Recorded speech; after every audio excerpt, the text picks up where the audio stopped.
തൃശൂരിൽ ATM കവർച്ച നടത്തിയ സംഘം തമിഴ്നാട്ടിൽ വെച്ച് പിടിയിലായി. കണ്ടെയ്നർ ലോറിയിൽ രക്ഷപ്പെടുന്നതിനിടെ നാമക്കലിന് സമീപമാണ് 6-അംഗ സംഘം പോലീസിന്റെ വലയിലായത്.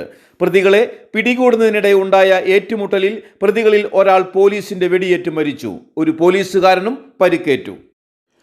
മോഷണത്തിനായി ഉപയോഗിച്ച കാറും മോഷ്ടിച്ച 65 ലക്ഷം രൂപയും കണ്ടെയ്നർ ലോറിക്കുള്ളിൽ നിന്നും കണ്ടെത്തി. SK ലോജിസ്റ്റിക്കിൻ്റെതാണ് container.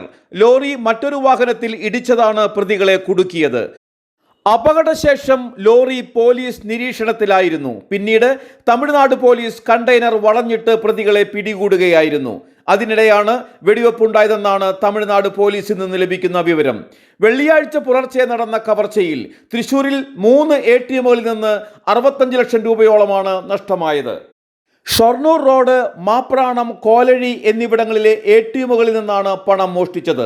25 കിലോമീറ്റർ ചുറ്റളവിൽ 2 മണിക്കൂറിനുള്ളിലാണ് 3 ATMകളും തകർത്ത് പണം കവർന്നത്. ATMകൾക്ക് മുൻപിലെ CCTV ക്യാമറകൾക്ക് മേൽ കറുപ്പ് നിറത്തിലുള്ള പെയിന്റ് അടിക്കുകയും സെക്യൂരിറ്റി അലാറം അടക്കം നശിപ്പിക്കുകയും ചെയ്തിട്ടാണ് മോഷണം നടത്തിയത്. വെളുത്ത നിറത്തിലുള്ള ക്രെറ്റ കാറിൽ മുഖംമൂടി ധരിച്ചെത്തിയ 6-അംഗ സംഘം ഗ്യാസ് കട്ടർ ഉപയോഗിച്ചാണ് ATMൽ നിന്നും പണം കവർന്നത്. പിടിയിലായ പ്രതികളെ തമിഴ്നാട്ടിലെ നിയമ നടപടികൾ പൂർത്തിയാക്കി തൃശൂരിൽ എത്തിക്കും.